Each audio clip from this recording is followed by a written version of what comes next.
Hello, friend, and welcome to Picast 2.3 with Peter and Anne-Marie. Hello! And the fizzy. And the fizzy, yes, totter. We've had a bit of... Previously on Star Trek Picard. On Penance from Martin Thompson. I think 5 to beam up plus the Ball Queen has got to be one of my favourite lines of recent years. Which, yes, the look on Rios's face was priceless. Yes. But tonight we cover Assimilation. I am Agnes. I am subroutine failing. Intrusive presence detected. Eradicate. Assimilate. Agnes, remember, you're there for a purpose. You are to waken the Queen. Do not let go of yourself or you will be assimilated. Agnes. So you straight back where you left off from last time, and then Annika says, it's a classified mission. The magistrate's just sort of looking at her like, I don't believe you. Oh, I found a thing out. Oh, yes, what was the thing? He's played by John Brions. Yeah. Who's the father of Isa Brions, a.k.a. Soji. So they're keeping it in the family here. Oh. And he does like, I don't believe you. So what's my full name? At which point there's then a fight, which our side wins. Which you kind of predicted, didn't you, really? Yes. You did say... There is a bit of a space battle, but not much of one, it has to be said. No.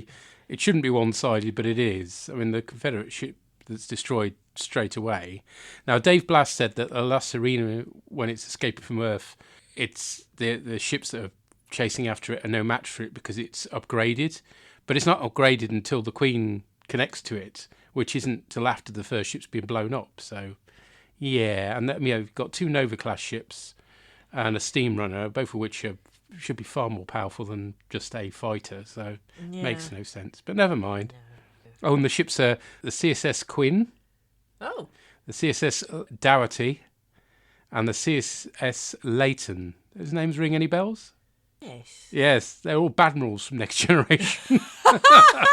I was thinking, what? No, that's ringing... Oh, right. Okay. In the meantime, yes, they've won the fight, but Elnor's down. And I like that, although it's gruesome, I like the effects they've done with the green blood. It does look like it would if this was like a hospital show or a drama or something, except the blood is green, if you see what I mean. I like the way they did the effects. They looked realistic, I thought, anyway. And but the firefight has knocked out the Queen's cage, so she sort of crawls and then she assimilates the ship. And it all goes very Christ-like, doesn't it? Yeah. Yes, slightly heretical there. very just Hellraiser, yeah. as we said. And I love the fact they used some of the theme, the Ball Queen theme from First Contact. Yeah.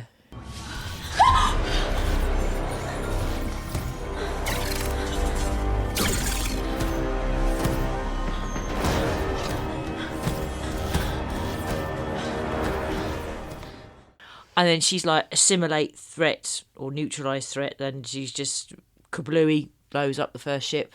And then she sounds all hybrid again, doesn't she? In terms of the sort of slightly nonsensical things that she says while she's doing the slingshot even.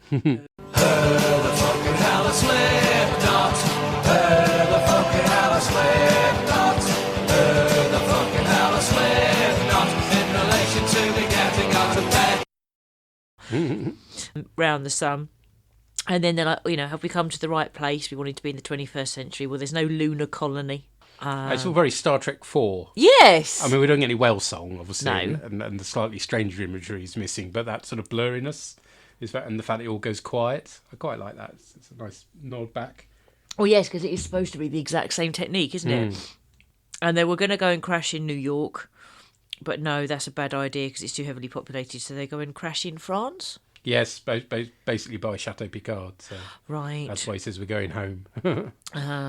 And then my notes then say Elnor dies or appears to, because I'm just too bloody used to, after Picard the last time, Yeah. I was just like, I'm not going to get all emotional over this death. It's got no emotional impact at all. No. Because and they say as much as well, possibly to provide themselves with a get out for the end of the season, but that if they manage to repair the timeline, then he may well come back to life. Well, that's a nice way of doing it, but it does mean that's has no emotional impact for that reason, and B, doesn't have an emotional impact because too often characters in modern Star Trek die and then don't. So, I'm fed up with it. Cheap.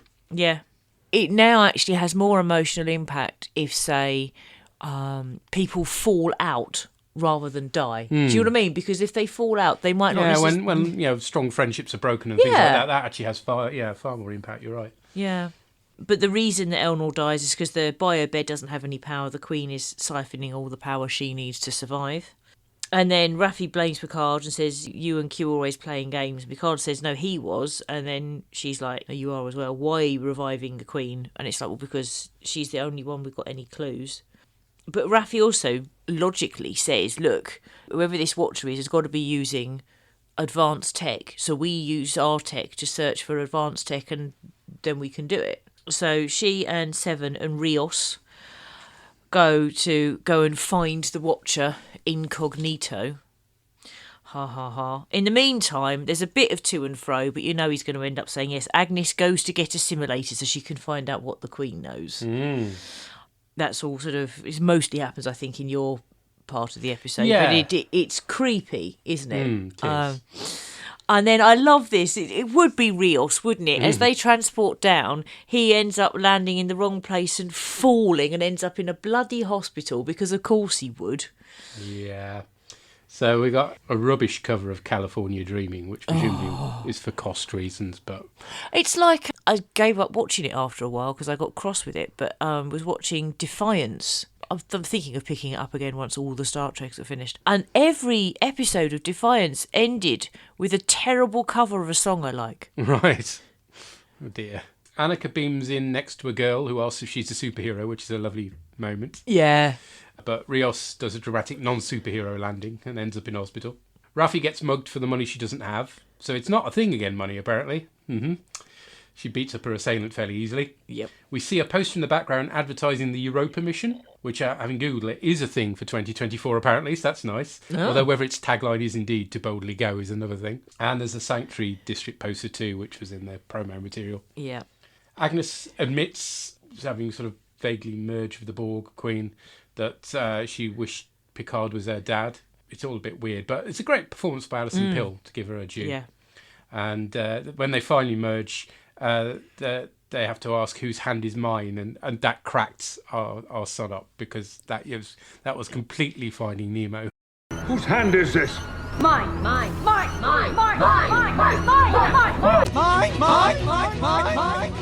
Annika and Raffi are accosted by a security guard, and they claim to be an engaged couple and hoodwink him. He's played by Matt Kaminsky, who was in a couple of Enterprise episodes, and dialogue-looped Christopher Reeves in the Donald cut of Superman 2, which is quite impressive. There's a second comment about Annika seeming more relaxed and likeable in the 21st century, so I presume that's a reference to the fact that she's no longer Borgified. And it's not necessarily, I don't think, that it's because she doesn't have the implants. I'm thinking it's because she's self-conscious of her implants and she can actually relax and be... There's loads of scenes of her looking in the mirror and putting her finger where the implants were before, so it's clearly had quite a drastic effect on her, which is nice. Rios is being examined by a sexy Dr. Ramirez. She distracts him by getting him to talk about childhood memory about his mum to enable her to break his finger back into place. Then Raffi and Annika are looking at the fires burning on the outskirts of LA, and they pick up something near MacArthur Park, which is presumably the location of the Watcher. But then Rios's comm badge starts kicking in because there's a kid playing with it who turns out to be the Doctor's son.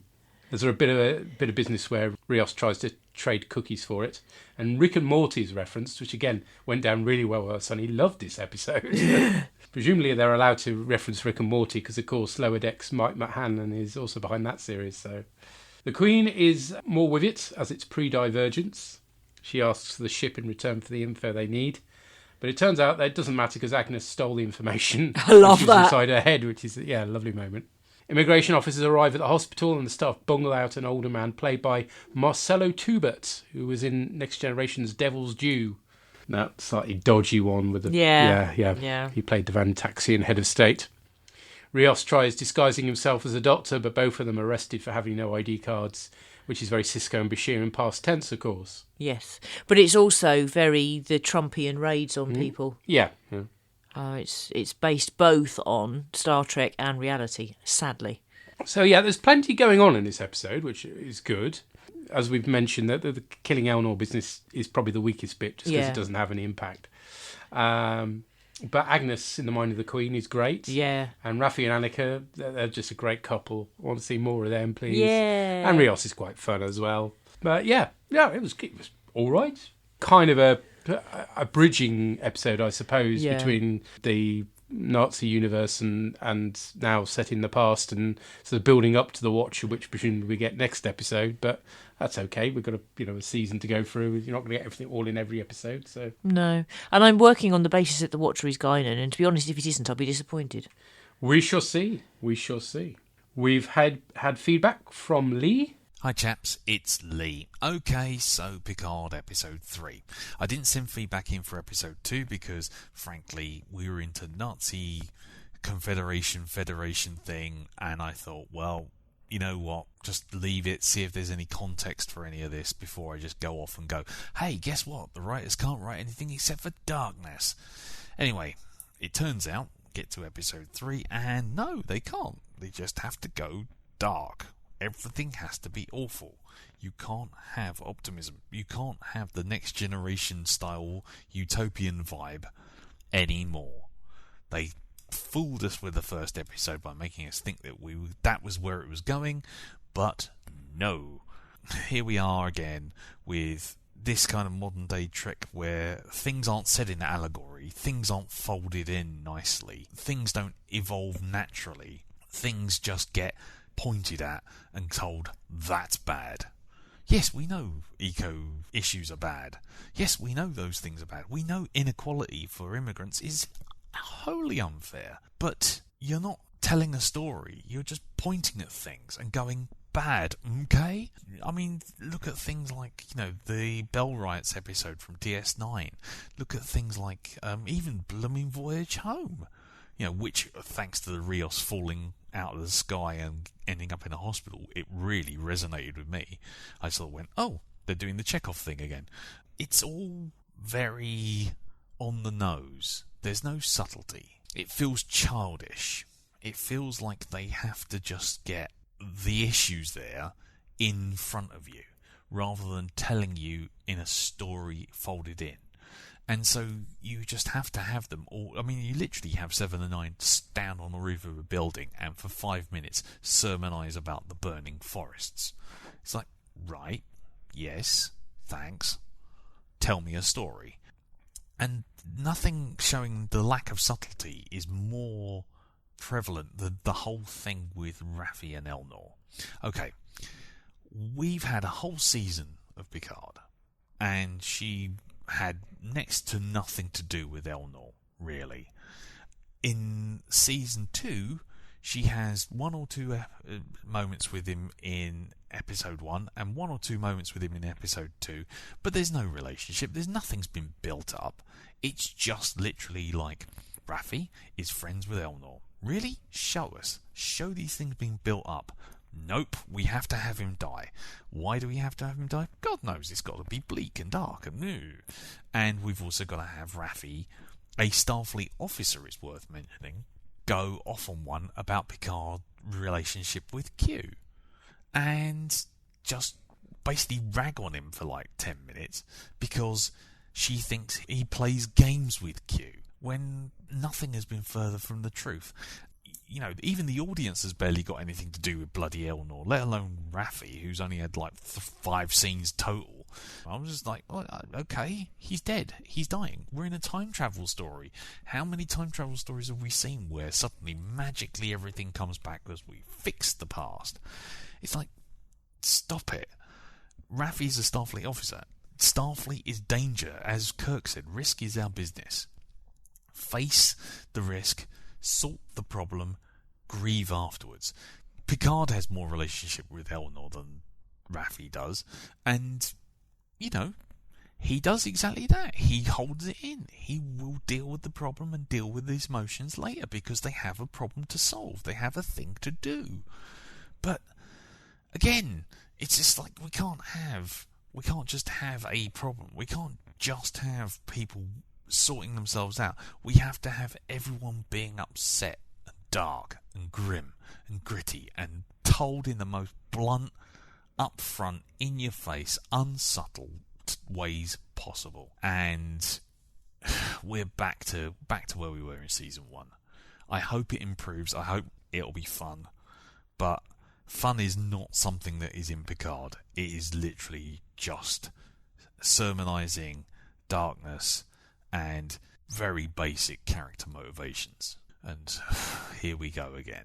I won't leave without saying at least some positives about this. I will say that I enjoy Rios's performance. I enjoy him and the Doctor. I like the whole scene with Girardi and the Borg Queen, and I'm sure that's going to have implications in the future for them getting back to their time and getting rid of the Borg Queen in the process. Right, take care, chaps. Speak to you soon. Tatty bye. Bye. Yeah, I mean, where did Raffi's relationship with Elnor? Well, yeah, presumably it's all, at the academy, but we haven't exactly, seen it, have we? It's in the same way as practically all the Raffi Annika thing happened between seasons. I would have loved to have seen that. How that develops. All the fun bits they've skipped for some reason. And yeah, the first episode of this season did kind of start giving the impression that she and Elnor got quite close, and he was going to be serving on his ship as a result of basically her recommendation, by the sounds of it, and she wanted to keep a close eye on him to make sure he was all right. So it was clear there was some sort of bond there, but that needed to have been shown with a few episodes before, really. We needed to have seen that sort of thing develop rather than it just be dropped. I mean, Lee's right. I mean, you do get... It's not subtle by any means, Picard. It's just like, we're going to look at this issue now, bang, and it's up front for a few minutes, and then we move on. Yeah, and I know that they've put in the Nazi universe so that we can see what the bad timeline is, but I think we kind of needed more of the good timeline where they'd fixed it after the previous season, so we knew what it was they were trying desperately to get back to. Yeah, arguably. Particularly considering how bad things seemed in season 1 generally. I mean, it's like that. As he says, it's almost like they lulled us into a false sense of security with the first episode. It's, this is nice Federation, hurrah, finally, and a nice Admiral. Wow, we haven't seen one of those in as long as Admiral Ross, probably the last one. But yeah, no, immediately then we're back into the dark timeline again. Yeah. I mean, I think the reason for killing Elnor off is just they've got too many characters and they don't know what to do with them. See, also Soji has been written out. Yes. At least she's not dead. No, and I'm sure she will crop up at some point, but it's like they realised that whilst they needed all those characters apparently to tell the story of last season, they clearly don't feel they need all this many for this season. And I think it's because generally you only have that number of characters when you've got a bridge crew, basically, and obviously they haven't. So, but also the previous season there were more characters than that. It was happening in multiple places and over a galaxy. This is mostly happening on one planet, so it's a smaller space, as it were. So I get that, but it annoys me when characters die if they don't stay dead. They have to be properly dead and stay that way. And you just know that isn't going to happen. No, so. it just...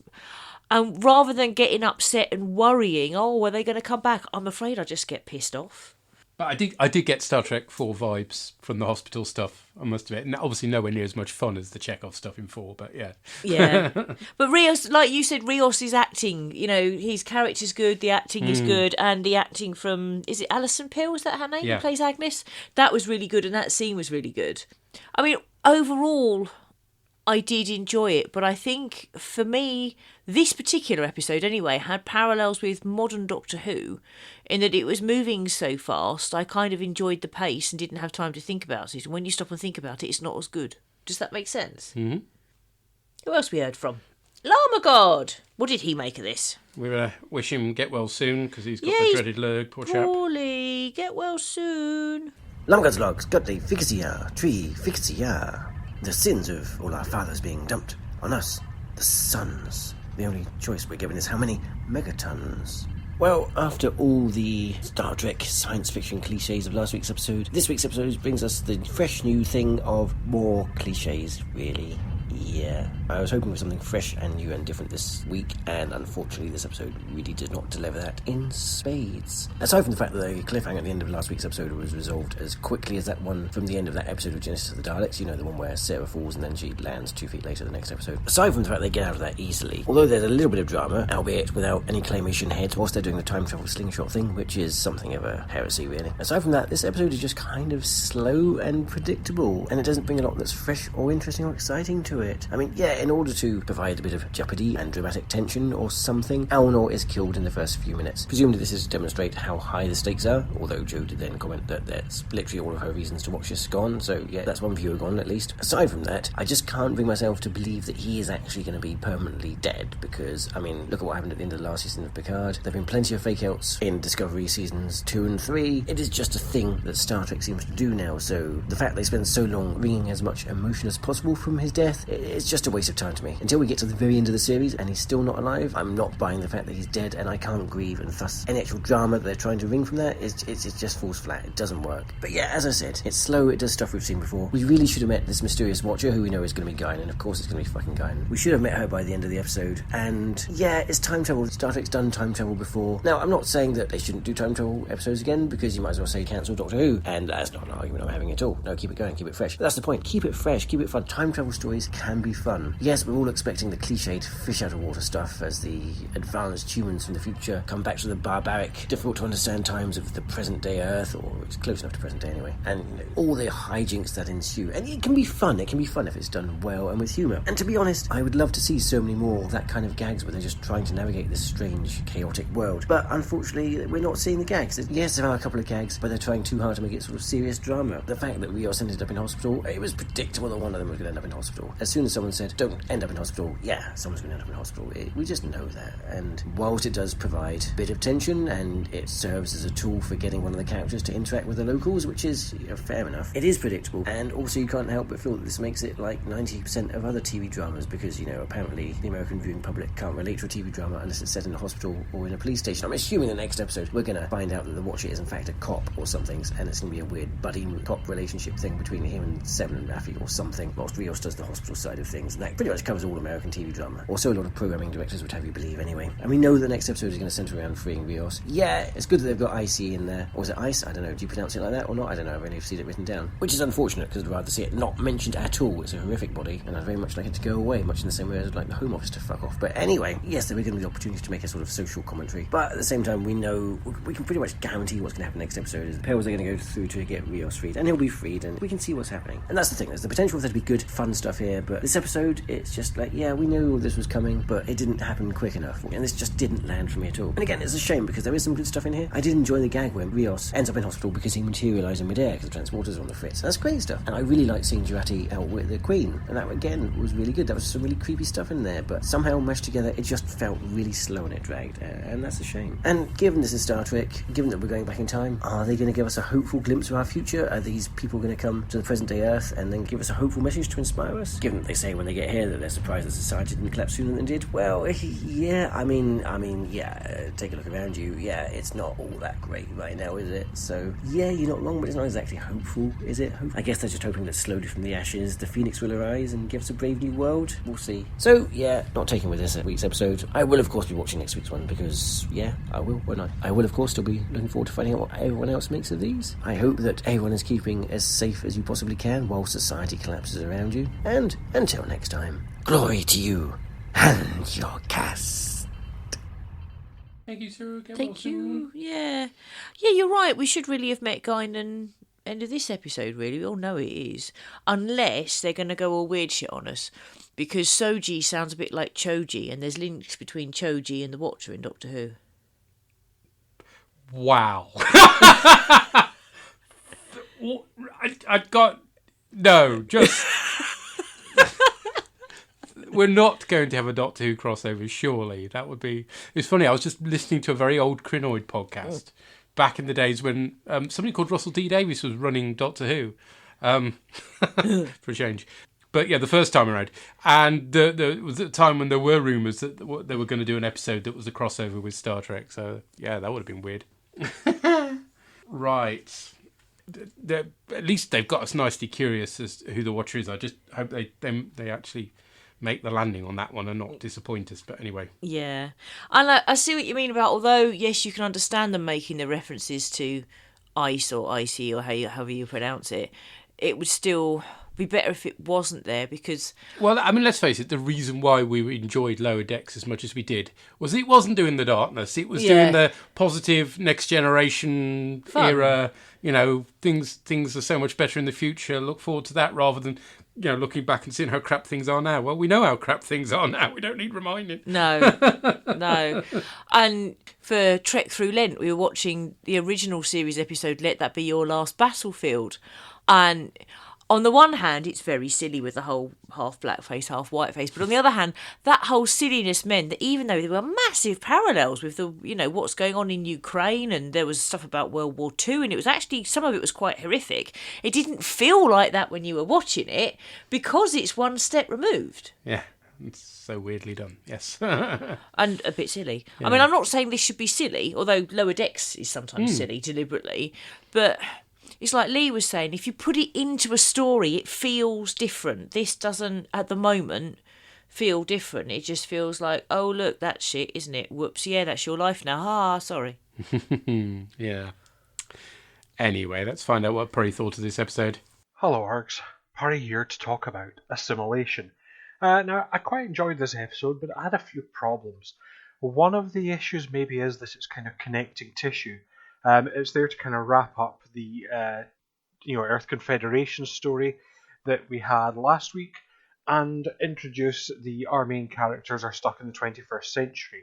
And so we get kind of some connecting tissues. I kind of thought the way they overcame the Confederates was a bit weak, essentially just getting to the point where they could all punch them. I wanted something cleverer than that. I don't quite know what. I just thought could do better on that part. I did quite enjoy the crash, though. The crash sequence is fun, although I'm sure where they are is significant. Picard called it home. I wonder if they are crash landed outside Chateau Picard, and if that's going to have some form of significance later. Now, they did technically kill Elrond, and the problem is that Picard stung us in this one before. They stung us with actual Picard last time, so while I'm absolutely convinced that Raffi's upset Elrond's dead, I'm not convinced he is. I think there's going to be a get out or a trapdoor, and as a result, I think that moment lost a lot of its shock value. In many ways, it would have been better in this sense because we don't trust them not to just undead people at the slightest hitch. It might be better for them to have just said, no, he's in stasis or something, in a way, rather than actually have him die, because again it's now wasted what was a pretty nice death scene, or a pretty emotional death scene, but it's lost in the cynicism. Now that said, the two main threads once they get to the meat of the episode, one is half our gang going off and having hijinks in the 21st century. It had a bit of a Star Trek 4 vibe I quite liked. I liked Seven getting words wrong, the fact that she couldn't describe a photograph properly. I liked Raffi mugging the mugger. That was quite cool as well. And Rios kind of getting stuck in the immigration raid, going for Rios. All that was quite good fun. And indeed, yes, the fact that in LA he will probably be mistaken. Well, technically he is an illegal immigrant. I don't think he's from there. But I liked his story about being the best in the simulator and whatnot. I thought that worked quite well, and how he was, even through his concussion, he was kind of working there. Also, just the first time we've seen someone kind of get transported wrong and end up, above the ground and smacking his face into something. So, and that looked sore. So there was that. The other side was Picard and Jurati trying to get the coordinates out of the Borg Queen by hooking Jurati up to it. And I thought that was well done. I think actually in this, both with that scene and with the Borg Queen initially hooking herself up, this is probably the first time I found the Borg Queen threatening. Even in First Contact, I kind of found the Borg Queen as a bit of a contrivance and a device to give the Borg some focus, but in this she was actually properly scary, the way she was crawling about with no... It's weird, she's scarier with no legs, that's quite something. And I thought those sequences worked quite well, actually. I mean, again, it was Alison Pills, the actress who plays Jurati. I thought she was acting her socks off. The actress in the Borg Queen was doing well, and I love the kind of punch there moment, because Jurati is all such this kind of shrinking character, for her to then have that bit where she comes out and says, "Oh no, I've already got that info." I opened the folder, shit I stole from the Borg Queen. I thought it was great fun, and again, just a nice take in that situation. So yeah, overall, I had fun with this, but I mean, I don't think this is ever going to be a classic episode. I think it's a bit more of a way to get to the next plot point. In many ways, this is kind of the end, like maybe 10-15 minutes of the Confederation arc, and the first 40 minutes or 30 minutes of our time travel arc. And so I'm willing to see where it goes. I still think there's more being seeded. I'm hoping that there's going to be some payoffs later on for stuff that we've seen earlier. But yeah, that was fun. So overall, I think it's still a solid start to the series. So all that remains for me to say is do keep up the good work. I always look forward to the podcast, and I'll hopefully be back in the next one. But until then, bye for now. Bye. And then somebody else needs to get well soon as well, I think, isn't it? Yeah. Oh, dear, oh dear. Yeah, you're right. I did like Raffi mugging the mugger. It's just, that was satisfying. And yeah, maybe this does suffer a bit from being connecting tissue, and maybe the next one will be better. Yeah, I mean, that was, I think, Chateau Picard in the distance, which is why I said we're going home. But yes, I think had Elnor been put in stasis or blinked out, or, what didn't work was having the whole grieving scene when you know full well he's coming back. That just feels like a waste of time. Yeah, we get lost in cynicism, as he said. So yeah. Yeah. Hey ho. So yes, a less than perfect episode. I think it had enough pace for me, particularly once we got past the Elnor scene. So yeah, and potentially the next episode could be a lot better, but we shall see. Yeah, but it's like I said, I enjoyed it at the time because of the pace. It's when you stop and think about it, there's not as much to it as you might like. I think. Right. Well, we shall find out what happens next when we cover the next episode, which is called Watcher. I wonder what that'll be about then. Excellent. I told you, Cho-Ji and Doctor Who. It is not Cho-Chi from Doctor Who, you strange person. I mean, if it is, that would be a hell of a thing. Well, no, it won't. It'll be Soji, you see. Yeah, right. We ought to have taken some sort of, a bet on who it's going to be. Because Lama God was saying he thought it was going to be a police officer. So it's fulfilling all the United Statesian requirements for TV programmes, hospitals and police stations. Yep. You think it's Cho-Ji.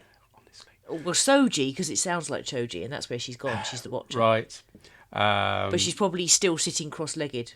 Okay. And floating. I mean, the logical person for it to be would be Guinan. But yes. Then, because it's logical, it wouldn't at all be a surprise. In some ways, that would be a bit of a letdown. So. Oh, it's not fucking Wesley fucking Crusher, is it? I don't think it's... It could be the Traveller. Could be the Traveller. Yeah, but if he's fucking Wesley Crusher, fucking hell, we're going to need a new telly. I'm going to throw something at the fucking screen. Yeah, that could be interesting. Isn't he some kind of interdimensional fucking being? Well, yes, now? he's joined with the Traveller or something, didn't he? Oh, for fuck's Except sake. for when he turned up in Nemesis for no good reason. Oh, okay. Oh, just not Wesley fucking Crusher. No. Wow. I've rendered you speechless. No, I'm just trying to think who it might be. If it's not Guinan. Oh, fucking Brent Spiner somehow. Oh no, we don't need Brent Spiner again. Because isn't it because you've got the older data? I mean, he's going to crop up at some point, isn't he? But it better not be Brent Spiner. Oh yeah, it could be the data from that was dug up. Was he left there? I can't remember. I don't care. I don't. If it's Brent Spiner, I really don't care. I would. That's when I'll start hurling things at the screen. Okay. Yeah. Who could it be really interesting? Some other kind of... What other sort of being would understand time and dimensions in time and stuff? Oh, the emissary. Could be Cisco. Oh, that would be absolutely amazing. I will cheer very, very loudly if it does. I don't think it's going to be. But that would be the best result for me. If Avery Book came back to Trek, I would be absolutely, celebrating. I don't know who it's going to be. There you go. I can't decide. So I'm going to go into this completely open-minded. Right. Well, we'll know next time. See you then. Cheerio. Bye. Bye.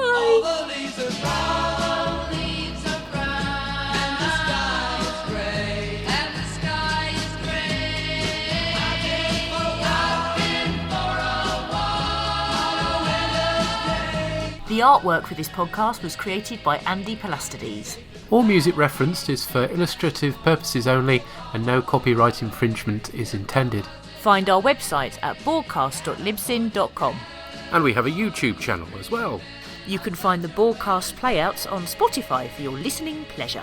Visit our Tumblr site at borgcast.tumblr.com, where you'll find images accompanying the episodes discussed in this cast. Send emails or MP3s to borgcast@gmail.com. Or you can contact us via Twitter on rev_org or borgcastammo. Hashtag Borgcast. He knows I'm gonna stay.